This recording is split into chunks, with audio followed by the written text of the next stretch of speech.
Hallelujah, praise the Lord everyone. मैं एक बार फिर से आप सबका स्वागत करता हूं हमारे एक और नए वीडियो में।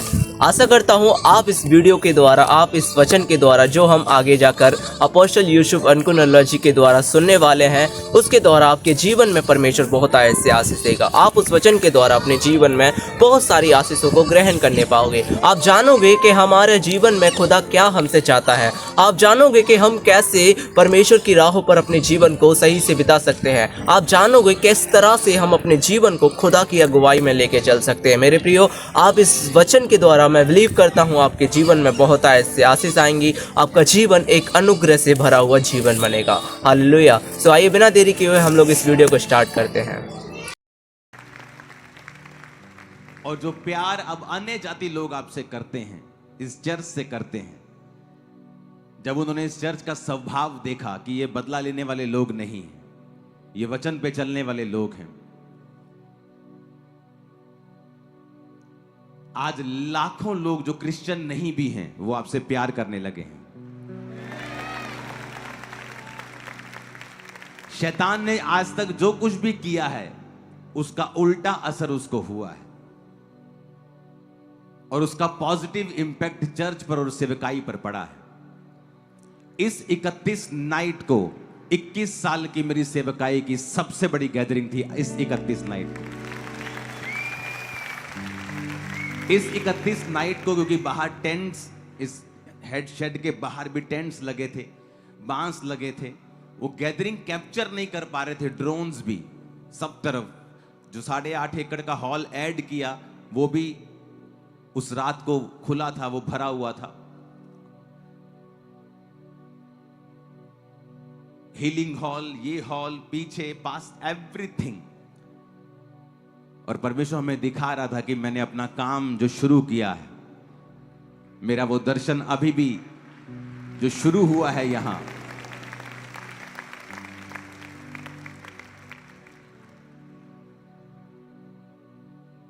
मुझे एक बात मालूम है, जब परमेश्वर का आत्मा आपकी अगुवाई करता है, जब वो आपको गाइड करता है, जब वो आपको एक जर्नी पे लेके जाता है, एक यात्रा पे लेके जाता है, एक बुलाहट पे लेके जाता है। अब्राहम, जब अब्राम था और परमेश्वर ने कहा अपने पिता के घर को छोड़ और मेरे संग चल और मैं तुझे जहां दिखाऊंगा उसी जगह पे तू जा। बाइबल कहती अब्राहम अकेला था और अपने नौकरों और अपने एक भतीजे के साथ और अपनी भेड़ बकरियों के साथ वो चल दिया, लेकिन परमेश्वर ने कहा था मैं तुझसे करोड़ों वंश उपजाऊंगा। और आज करोड़ों लोग हैं जो अब्राहम की संतान हैं। हालेलुया। क्योंकि परमेश्वर अपनी बुलाहट से कभी पीछे नहीं हटता। जब वो आपको बुलाता है तो हो सकता है आज आप अकेले हों। जब ये चर्च की शुरुआत हुई थी तो 3 लोगों से हुई थी, लेकिन मुझे मालूम था कि परमेश्वर ने मुझे किस लिए चुना है। वो विजन्स मेरी आंखों के सामने आते थे, जो होने वाला होता था, अगले साल क्या होगा, अगले साल क्या होगा, और वो पूरा होता रहता था कलीसिया में। क्रूसेड्स, खुदा के काम इतने बिग वे में होंगे, हैरान हो जाएंगे लोग। इसका आधार क्या है कि जो हम कर रहे हैं क्या वो वचन के मुताबिक कर रहे हैं? हमें यह भी सोचना चाहिए, क्या जो हम कर रहे हैं क्या वचन के मुताबिक है? तो वचन कहता है रोमियो 10 उसकी 14 आयत में, मैं 13 आयत को पढ़ूंगा, आप 13 और 14 दोनों को पढ़ें। रोमियो 10 उसकी 13 और 14 आयत। क्योंकि जो कोई प्रभु का नाम लेगा वो उद्धार पाएगा। सब कलीसिया बोलो आमीन। 13 आयत को पढ़ेंगे, रोमियो 10 उसकी 13 आयत। क्योंकि जो कोई प्रभु का नाम लेगा वो उद्धार पाएगा। अब 14 आयत को पढ़ेंगे, फिर जिस पर उन्होंने विश्वास नहीं किया उसका नाम कैसे लें?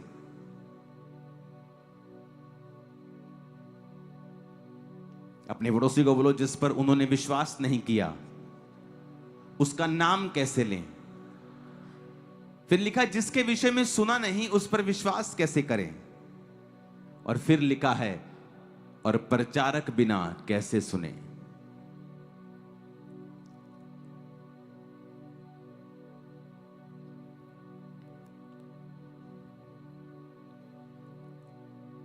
कहता, जो कोई प्रभु का नाम लेगा वो उद्धार पाएगा। उद्धार को जब हम यूनानी भाषा में पढ़ते हैं, जिस ओरिजिनल भाषा में बाइबल लिखी गई थी, उसका मतलब है सोटेरिया, जिसका मतलब है डिलीवर होना, हेल्थ, सेव होना।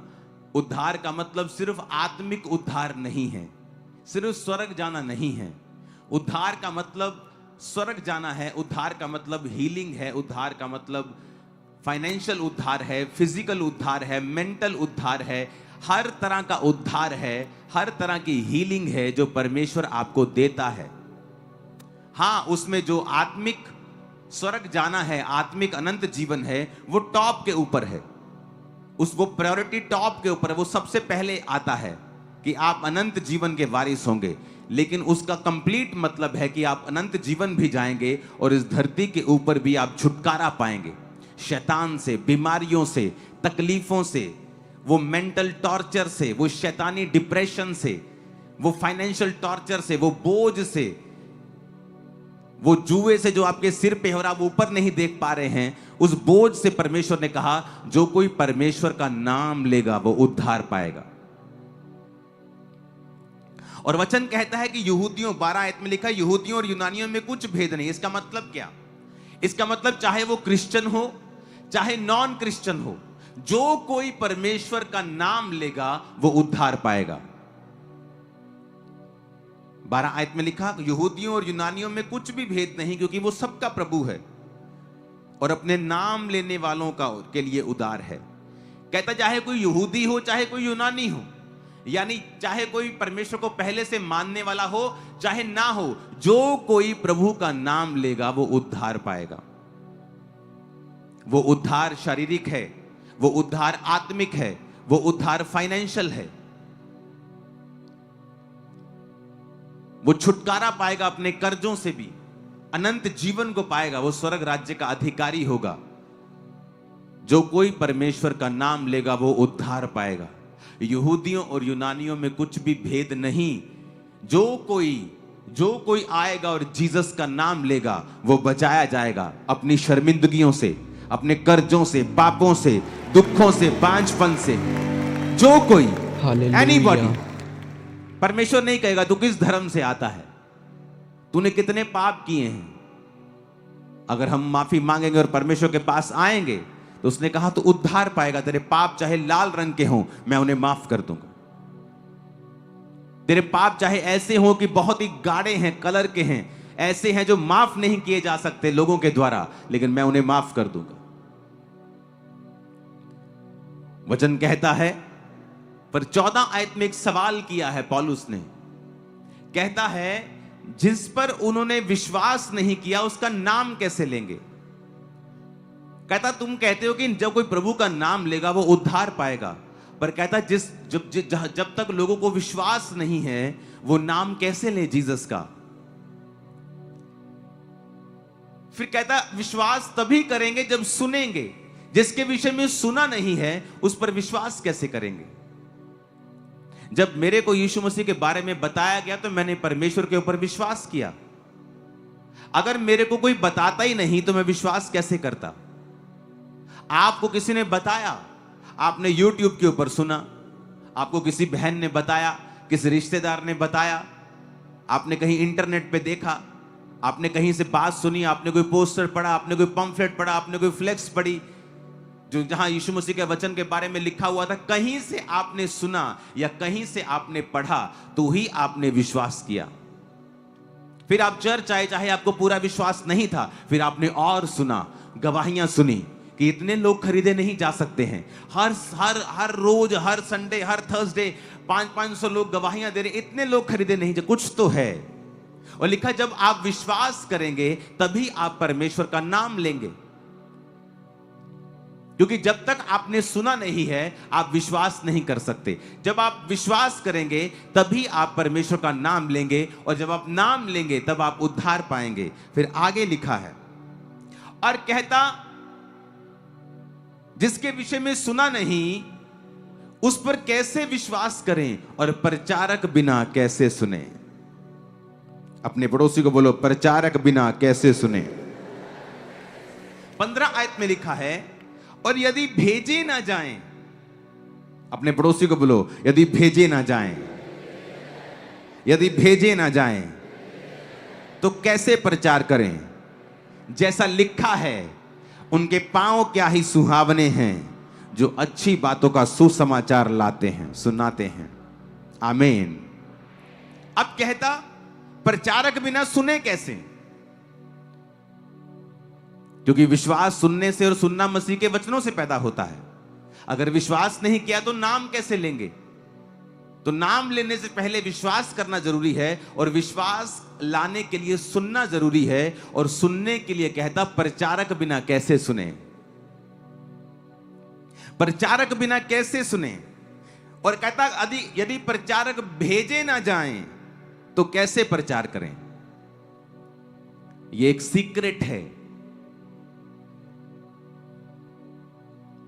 प्रेरितों के काम की कलीसियाएं क्यों आशीषित थीं? क्योंकि उनको अपना रोल मालूम था कि लोग विश्वास तभी करेंगे जब वो सुनेंगे यीशु मसीह के बारे में। और सुनाएगा कौन? प्रचारक। प्रचारक यदि भेजे नहीं जाएंगे तो प्रचार कैसे करेंगे। आज आप मुझे सुन पा रहे हैं क्योंकि साउंड टीम ने अपना काम किया है।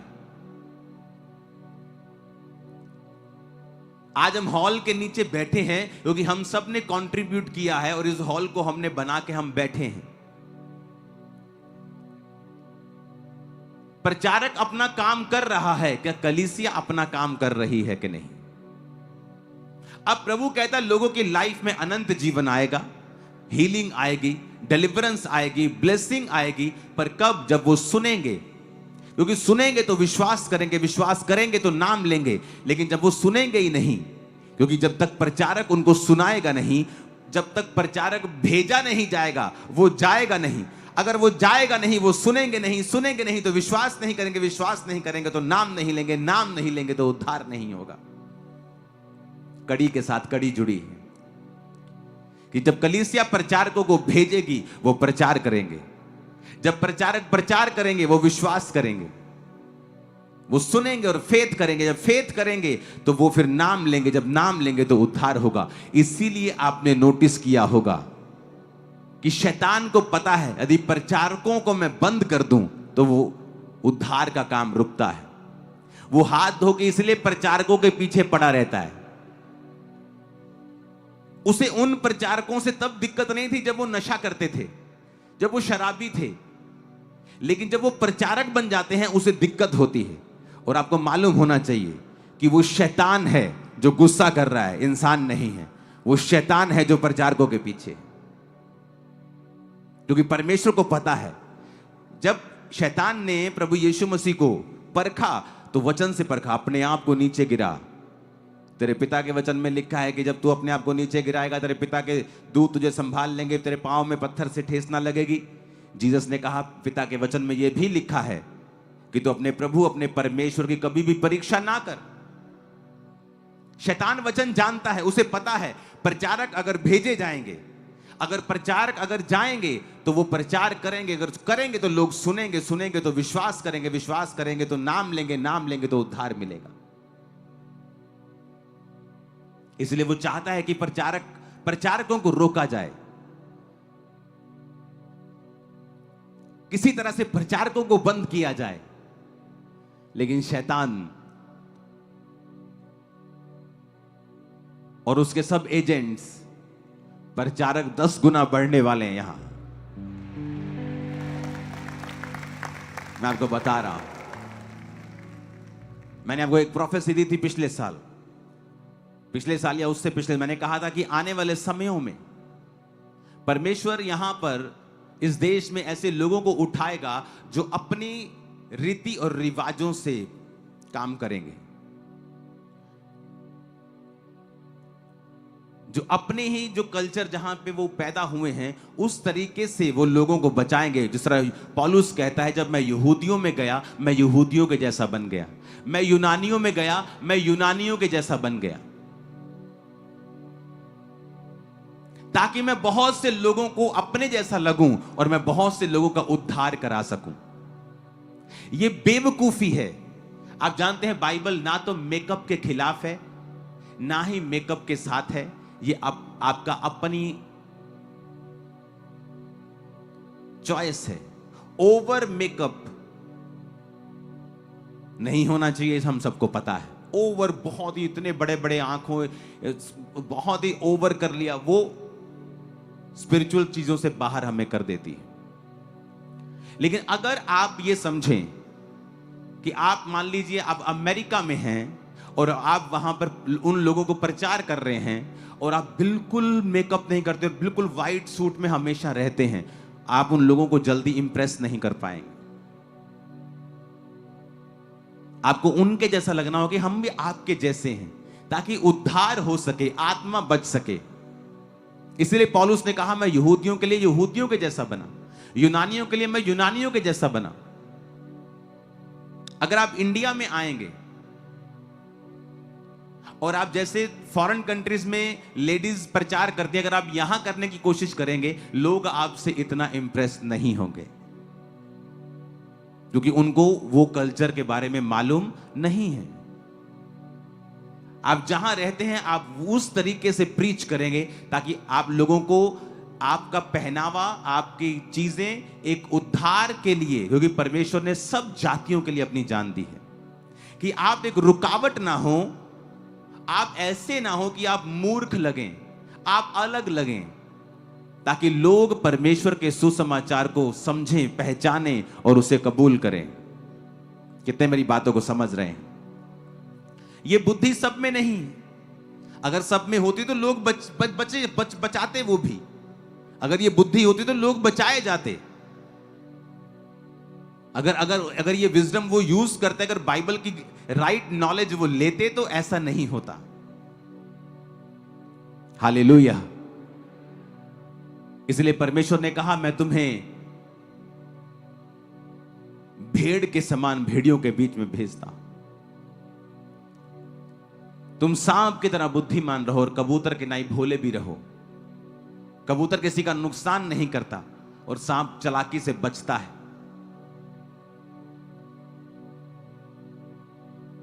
उसने कहा प्रचारक अगर भेजा नहीं जाएगा तो वो कैसे प्रचार करेगा? पौलुस ने जिस कलीसिया का थैंक्स किया कि अब मेरा परमेश्वर तुम्हारी हर घटी को महिमा सहित मसीह यीशु में पूरा करेगा, वो कलीसिया थी जिसने अमीर ना होने के बावजूद भी पौलुस को लिखा बार बार मिशनरी कामों के लिए अपने चंदे को भेजकर उसकी सहायता की थी। और सब जानते हैं पौलुस जो था वो टेंट बनाने का काम करता था, उसका बिजनेस था, उसका और उसके साथियों का। वो कलीसिया के ऊपर भार नहीं डालता था। कलीसिया को भी पता था कि जो हम पौलुस के जीवन में इसकी सेवकाई में बो रहे हैं, ये सारा यरूशलेम में सारा कलीसियाओं की उन्नति में और कलीसियाएं बनाने में इस्तेमाल हो रहा है। इसीलिए उसने कहा था कि अब परमेश्वर तुम्हें, क्योंकि तुमने वचन पूरा किया है, हम प्रचारकों को तुमने भेजने में सहायता की है, अब हमारा परमेश्वर भी तुम्हारी सहायता करेगा। इसलिए उन लोगों की आशीष हमेशा डबल होती है, 4 गुना 10 गुना होती है जिन्होंने प्रचारकों की सहायता की है। इसलिए आप देखते हैं वो कलीसियाएं आशीषित होती जाती हैं जिनका मकसद प्रचारकों को भेजना होता है।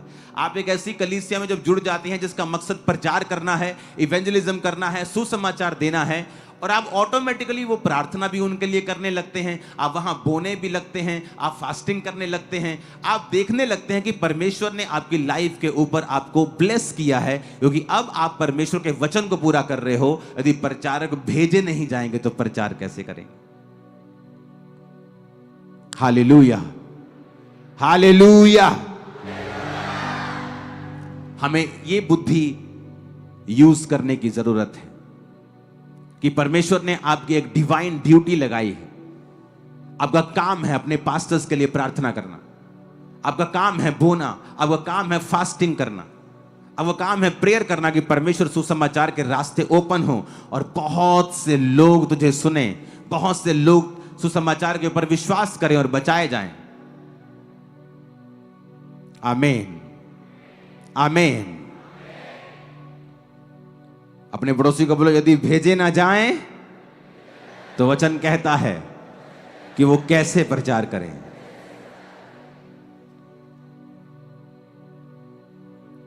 देखो क्वेश्चन कर रहा है वो आपसे, कहता है यदि भेजे ना जाएं तो कैसे प्रचार करें। फिर प्रचारक तो तैयार है, कहता अगर वो भेजे ना जाएं तो कैसे प्रचार करें।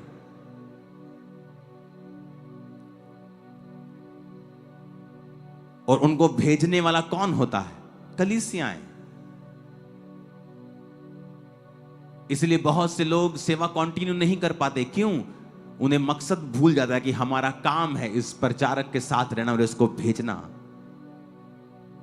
ताकि बहुत से लोग बचाए जाएं।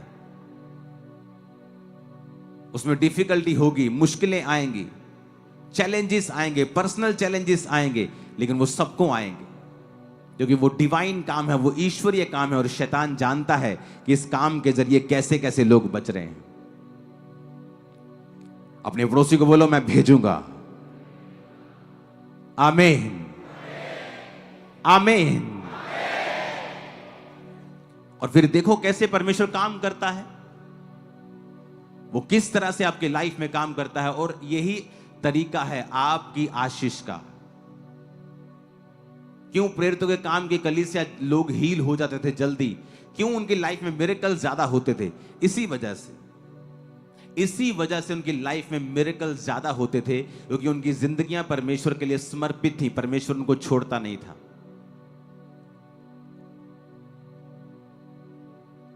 आपकी लाइफ में आप देखना उन लोगों की लाइफ में जो जीवित चर्चिस के साथ हैं, सुसमाचार फैलाने वाली, कंप्लीट गॉस्पल देने वाली, उस चर्च के लोग आपको हमेशा ज्यादा आत्मिक और ब्लेस्ड मिलेंगे। हालेलुया। मैंने आपको प्रोफेसी दी थी 2 साल पहले कि ऐसे लोग उठेंगे जो अपने अपनी रीतियों से प्रचार करेंगे। हां, जब आप कोई सॉन्ग निकालें तो आपकी वर्डिंग नॉन बिब्लिकल नहीं होनी चाहिए, बदले की भावना वाली वर्डिंग नहीं होनी चाहिए। ना रख दांगे, ना पतांगे, टक दांगे, ऐसा नहीं होना चाहिए। वर्डिंग बिब्लिकल ही हो, उसकी ट्यून कोई भी हो सकती है, वो उस एरिया के मुताबिक हो सकती है, उस देश के मुताबिक हो सकती है, उस कल्चर के मुताबिक हो सकती है। लेकिन बाइबल के वर्ड जो हैं, जो बाइबल की स्पिरिट है, जो क्रिश्चियन स्पिरिट है, उससे बाहर आप नहीं जा सकते हैं। हालेलुया। और लोगों को भी यह समझना चाहिए कि विरोध करने की बजाय आप उसे समझा सकते हैं पर्सनली फोन करके कि ब्रदर नेक्स्ट टाइम जब आप सॉन्ग निकालें तो इस स्पिरिट के साथ निकालें। क्योंकि ये परमेश्वर ने कहा था मुझसे कि लोगों को बोलना, 2 साल पहले की ये बात है कि विरोध ना करें, क्योंकि ऐसे लोग उठेंगे जो अपने अपनी तरीके से, अपने अपने रीतियों से वो प्रीच करेंगे और लोगों को अपनी ओर खींचेंगे। और ये शुरुआत हुई, बहुत कुछ होगा अभी आगे। हर स्टेट में आप देखोगे, हर स्टेट में आप देखोगे बड़ा काम होते हुए। आमीन। ऊंचे वाला चाहिए चर्च। Hallelujah, hallelujah. प्रभु का धन्यवाद हो, आप लोगों ने इस वचन को यहाँ तक सुना। आप लोगों ने इस वचन के द्वारा, मैं विश्वास करता हूँ, बहुत सारी आशीषें पाई होंगी। इस वचन के एंड में, यानी कि इस वीडियो के एंड में भी आपको अभी बहुत कुछ सीखने के लिए मिलेगा। तो आप प्लीज़ इसे छोड़कर ऐसे ही ना जाएं। आप इस वचन को पूरा सुने और पूरी आशीषें आप लेकर जाएं, क्योंकि मैं विश्वास करता हूँ खुदाबंद यीशु मसीह आपके जीवन में बड़े गहरे काम करेगा इन वचनों के द्वारा। क्योंकि ये आत्मिक वचन जब हम पास्टर योशुआ मनकुलर जी के द्वारा सुनते हैं, आपके जीवन में बड़ी आशीषें आने वाली हैं। आमीन। जो चर्च जब भी खड़ी हुई है, वो खड़ी हुई है परमेश्वर के एक बड़े मकसद के लिए। जब भी परमेश्वर ने एक चर्च को खड़ा किया है, एक बड़े मकसद के साथ किया है। चर्च का काम पॉलिटिक्स करना नहीं है, इसलिए इस चर्च में हर पार्टी का हमेशा वेलकम रहता है। चर्च का काम है रास्ता दिखाना, वो कोई भी हो, आप कोई भी होंगे, आप आएंगे, आपको गाइड किया जाएगा, आपको बताया जाएगा आपको क्या करना है। नाइजीरिया में ऐसी चर्च है जिसकी आज 50,000 ब्रांचेस हैं और उसकी चर्च के स्टैंडिंग वॉलंटियर्स आज उस देश के उपराष्ट्रपति की पोस्ट तक पहुंच चुके हैं। Standing volunteers. क्यों परमेश्वर ने ऐसी चर्चों से लोगों को चुना? उनको सिखाया गया ऑनर करना। वो अपने पास्टर के साथ आज भी एक समान, अगर वो बैठे हो तो उसके समान बैठते भी नहीं है। उन लोगों में ये बात बहुत अजीब और बड़ी गहराई से मैंने देखी है, क्यों उन लोगों को परमेश्वर ने इतनी जल्दी बढ़ाया है। ऑनर करना।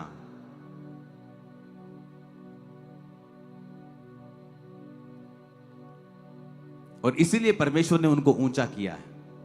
वो समझते हैं प्रचारक की वैल्यू को, वो समझते हैं उस दर्शन की वैल्यू को।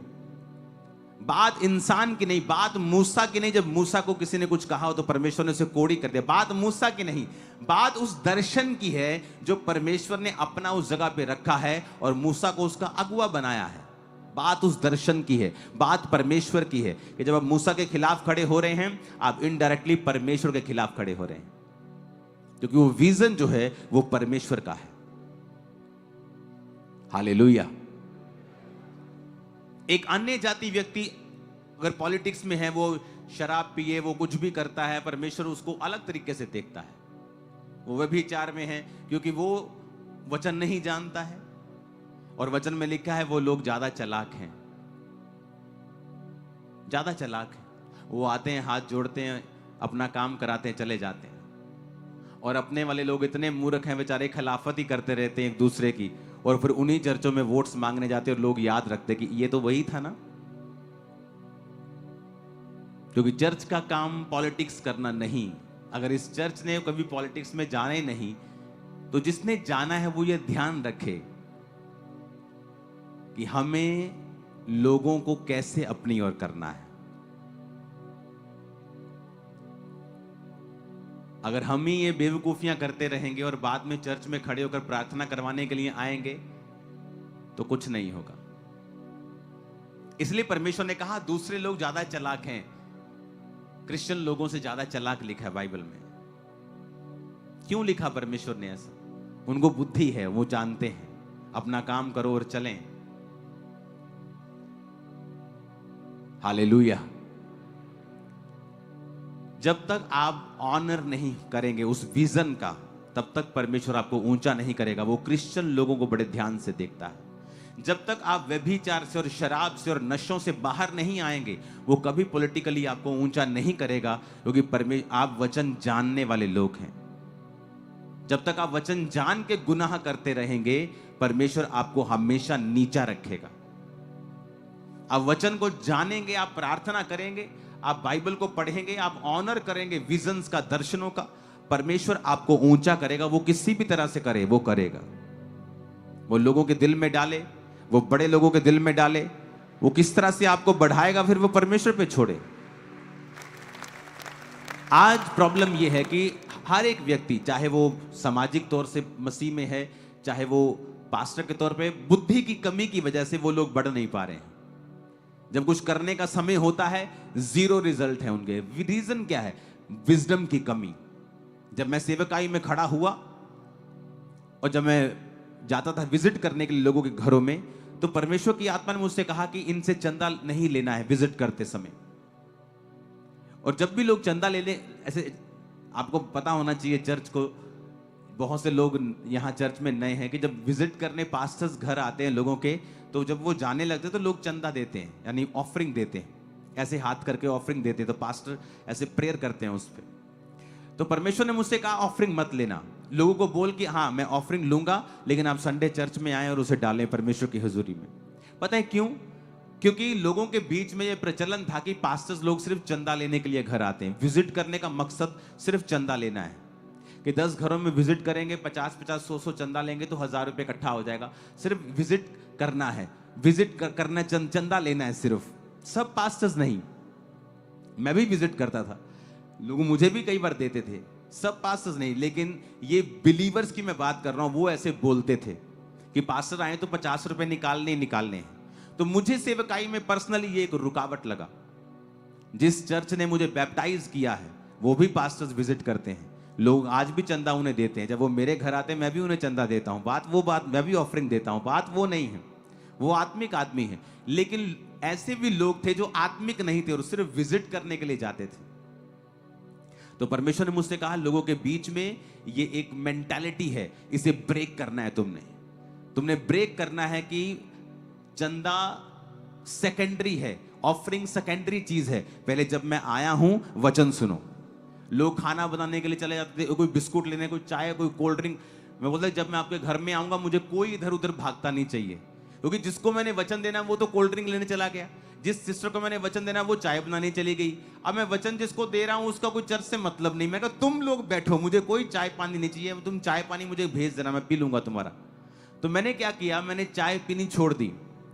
तो मैं लोगों को ये बोलने लगा कि मैं चाय पीता ही नहीं हूं, तो काम भी खत्म करता आप कि मैं पीता ही नहीं चाह। मैंने चाय पीनी छोड़ दी, मैंने खुद ही छोड़ दी। मैं कहा मैं पीता ही नहीं हूं, आ जाओ बैठो।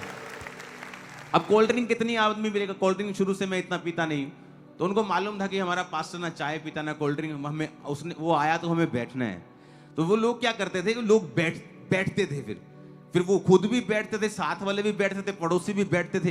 तो 10-15 मिनट वचन देने के बाद मैं वहां से निकलता था। जब लोग ऑफरिंग लेने के लिए आते थे, जो लोग पक्के होते थे, जिनको पता है कि ये क्रिश्चियनिटी में स्ट्रांग है, इसको वचन पता है, कंप्लीट है, उससे ऑफरिंग मैं एक आध से लेता था और बाकी सबको बोलता नहीं।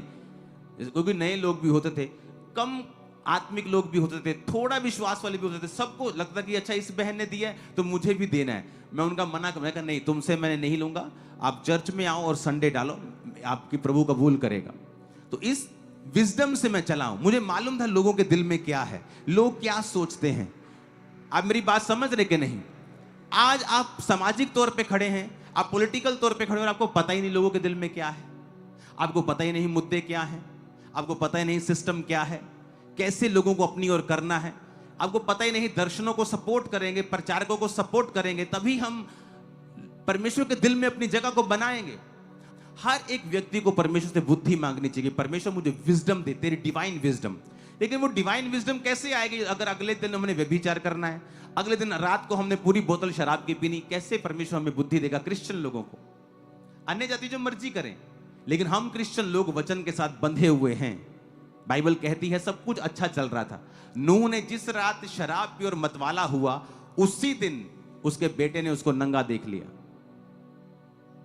शराब एक शुरुआत होती है कि आप पापों में घुस जाएंगे, आपकी बुद्धि भ्रष्ट हो जाएगी, आपको ना बोलने वक्त मालूम होगा आप क्या बोल रहे हो, ना करने वक्त पता होगा आप क्या कर रहे हो। इसलिए परमेश्वर ने उससे कहा है मदिरा उसको दो जो नाश होने पर है, जो मतलब कि अपने जीवन को तबाह कर चुके, जो नाश होने पे, जिनको कोई मतलब नहीं, वो मरे जिए, नरक जाए स्वर्ग जाए, क्या हो रहा है क्या नहीं, उनको दे दो मदिरा, दे दो मदिरा, उनको दे दो शराब उनको। लेकिन जो अपने जीवन में कुछ करना चाहते हैं, जो चाहते हैं कि पवित्र आत्मा उनकी अगुवाई करे, इसलिए पौलुस ने लिखा दाखरस के मतवाले मत बनो, क्योंकि दाखरस आपकी आत्मा को हिलाता है। एक कमजोर आदमी भी दलेर फील करता है, और परमेश्वर नहीं चाहता कि तुम ऐसी दलेरी एक शराब के साथ फील करो। इसलिए वो कहता तुम वो दलेरी पवित्र आत्मा के भरने से महसूस करो। ये जब आप पवित्र आत्मा से भरते हैं, आप सेम फीलिंग होती है आपको, आप दलेर हो जाते हैं। कितने मेरी बात को समझ रहे हैं? ये हमें बुद्धि की जरूरत होती है। सेवकाई में बुद्धि लगती, डिवाइन विजडम, शारीरिक बुद्धि नहीं। अगर वो ऐसा कर रहा है मैं भी ऐसा कर लूं, नो नो नो। ईश्वरीय बुद्धि कि परमेश्वर कैसे कार्य कर रहा है, लोगों के हृदयों में क्या है, कैसे मैं परमेश्वर का काम करूं। इस तरह से मैंने परमेश्वर के काम को स्टार्ट किया, और लोगों ने समझा कि नहीं ये हमें वचन देने ही आए हैं, ये हमारी स्पिरिचुअल लाइफ को ही देख रहे हैं, ये हमें फीड कर रहे हैं, ये अपनी भेड़ों का ध्यान रख रहे हैं। कितने मेरी बातों को समझ रहे हैं? और ऐसे ऐसे ऐसे करते कलीसियाएं बढ़ती गई, हर जगह बुद्धि इस्तेमाल हुई, डिवाइन विजडम। परमेश्वर क्या चाहता है, वो क्या करना चाहता है, कैसे करना चाहता है। Hallelujah, hallelujah, hallelujah, hallelujah. आप जिस भी फील्ड में हैं, प्रभु से डिवाइन विजडम को मांगो, ईश्वरीय बुद्धि को मांगो, और देखो परमेश्वर फिर क्या करता है। क्यों सुलेमान ने बुद्धि मांगी? उसे मालूम था मैं राजा की कुर्सी पे बैठ गया हूं, लेकिन ये बुद्धि के बिना चलाना इसको पॉसिबल नहीं है। इसलिए उसने परमेश्वर के सामने बलियों को चढ़ाया और परमेश्वर उसके सपने में आके जब खुश हुए तो कहा तुझे क्या चाहिए? उसने कहा मुझे विजडम चाहिए परमेश्वर, मैं तेरे लोगों का न्याय कर सकूं। और जब बुद्धि आती है तो बाकी चीजों की समझ भी परमेश्वर ने खोल दी। वचन में लिखा है कि बहुत महंगे महंगे घोड़े सुलेमान जो था वो अरब से लाता था और लोगों को बेचता था। हर चीज की उसको नॉलेज थी, घोड़ों से लेके मछलियों से लेके सोने और चांदी और सब मेटल्स को लेके सब चीजों के बारे में उसे मालूम था। इसीलिए तो वो सबसे अमीर था। लोग बोलते जी फलाना राजा सबसे अमीर था, जी ये फलाना राजा सबसे अमीर था। नो नो नो, सुलेमान के जैसा अमीर कोई नहीं था। अगर आप उसके सोने की ही गिनती कर लें, चांदी की ही गिनती कर लें, वचन में लिखा है कि चांदी तो ऐसी हो गई थी जैसे लोहा होता है, वो अनगिनत थी। इतना सोना था उसके राज्य में। क्यों? जब बुद्धि आती है आपको सब चीजों की समझ आती है। आपको घर कैसे चलाना है, बिजनेस कैसे चलाना है, बच्चों को कैसे चलाना है, वाइफ को, हस्बैंड को क्या बोलना है, क्या, ये बुद्धि आपको परमेश्वर का वचन देता है, उसका आत्मा आपको देता है। जब आप प्रार्थना करते हैं सुबह उठ के, आप प्रभु को इनवाइट करते हैं, आप बाइबल पढ़ते हैं, आप फास्टिंग करते हैं, क्रिश्चियन लाइफ बिताते हैं, परमेश्वर में सही जीवन बिताते हैं, फिर आप जिस भी फील्ड में होंगे परमेश्वर का आत्मा आपकी अगुवाई करेगा। कान खुले हैं कि नहीं आज? और इस बुद्धि के द्वारा ही फिर आप आगे बढ़ते हैं। अगर वो उसमें कमी है वो आप ही का नुकसान करती है, किसी का नहीं। Hallelujah, hallelujah. अपने हाथों को उठाओ। हालेलुया, आमेन। प्रभु का धन्यवाद हो, आप लोगों ने इस वचन को यहाँ तक सुना, आप लोगों ने इस वीडियो को यहाँ तक पूरा वॉच किया। Thank you. मैं आप सबका धन्यवाद करता हूँ और मैं विश्वास करता हूँ कि आपने इस वचन के द्वारा बहुत ऐसे आशीषें पाई होंगी। आपके जीवन में इस वचन के द्वारा एक नया बदलाव आया होगा। हालेलुया। मैं चाहता हूँ आप लोग इस वचन को, इस वीडियो को एक व्यक्ति के साथ जरूर शेयर करें ताकि उसके जीवन में भी खुदाबंद की आशीषें, खुदाबंद का अनुग्रह उसके जीवन में भी ठहर जाए। हालेलुया। मैं चाहता हूँ आइए हम सब लोग इस वीडियो को एंड करने से पहले एक छोटी सी प्रार्थना में चलते हैं। हालेलुया। मेरे महान यहोवा परमेश्वर प्रभु यीशु मसीह, मैं प्रार्थना करता हूँ खुदावंद इस भाई इस बहन के लिए जो मुझे इस टाइम पे देख रहा है प्रभु, सुन रहा है प्रभु, जिसने इस वचन के द्वारा जो आशीषें पाई हैं प्रभु, जो सुना है इसके जीवन में वो पूरा होने पाए। प्रभु परमेश्वर इस भाई के इस बहन के जीवन में तेरी आशीषें, तेरा अनुग्रह, तेरी सामर्थ ठहर जाए। इस प्रार्थना को हम यीशु मसीह के नाम में मांगते हैं, आमीन। अगर आपने इस प्रार्थना को रिसीव किया है कमेंट में आमीन लिखिए और अपनी राय लिखिए। आप सबको जय मसीह की।